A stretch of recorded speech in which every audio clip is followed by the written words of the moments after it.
గద్వాల తేజేశ్వర్ దారుణ హత్య రెండు తెలుగు రాష్ట్రాల్లో సంచలనం రేకెత్తిస్తోంది. ఎంతో ఇష్టపడి పెళ్లి చేసుకున్న భార్యే తేజేశ్వర్ని హతమార్చింది అంటూ మృతుడి కుటుంబ సభ్యులు ఆరోపిస్తున్నారు. ఈ కేసు సీరియస్గా తీసుకున్న గద్వాల పోలీసులు దర్యాప్తును ముమ్మరం చేశారు. పన్నాగం పని తమకు కొడుకును లేకుండా చేసిందని మృతుడి కుటుంబ సభ్యులు ఆరోపిస్తున్నారు. అతి దారుణంగా హత్యకు గురైన తేజేశ్వర్ కుటుంబ సభ్యులు మనతో పాటు ఉన్నారు. వారితో మాట్లాడే ప్రయత్నం చేశాం. అసలు ఇంత దారుణంగా హత్య చేయడానికి గల కారణం ఏమి ఉంటారు? ఎవరున్నారన్నది మీరు భావిస్తున్నారు ఈ యొక్క హత్య వెనకాల?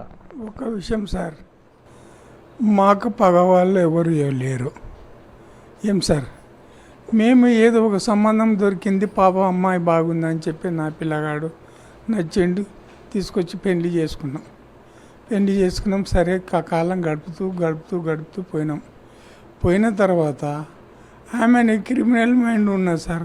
నేను కలెక్టరేట్లో పనిచేసిన సార్, కలెక్టర్ గారు వెంబడి నేను 40 సంవత్సరాలు, 1 సంవత్సరం కాదు 40 సంవత్సరాలు పనిచేసిన ఆమె. కానీ నేను నా బిడ్డనే, ఉండేది నాకు ఒక బిడ్డ, నా బిడ్డనే ఇదేమో కూడా ఒక బిడ్డనే అని చెప్పి ఆతో పాటు ఈమెను కూడా ఆ విధంగానే చూసుకున్నా. కానీ ఈమె మొత్తం నా నరాలను కోసి పడేసినది మాత్రం భగవంతునికి తెలుసు.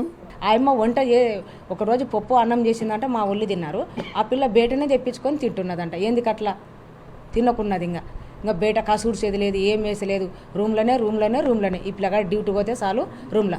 మా బాబుకి ఎంత అన్యాయం జరిగింది అంతకంటే ఎక్కువ అన్మగించి వాళ్ళ కూడా అదే శిక్ష పడాలని మేము కోరుకుంటున్నాం. అంతే. ఎన్ని మాటలు మాకు అవసరం, మా బాబుకి ఎట్ట పరిస్థితులు ఇదైందో వాళ్ళకు కూడా అట్లా కావాలా. ఏది ఏమైనప్పటికీ తేజేశ్వర్ యొక్క హత్య కేసులో ఎవరైతే నిందితున్నారో వారిని కఠినంగా శిక్షించాలంటూ ఈ యొక్క తేజేశ్వర్ కుటుంబ సభ్యులు కోరుతున్న పరిస్థితి. కెమెరామెన్ శేఖర్తో లోకేష్, సాక్షి టీవీ, గద్వాల.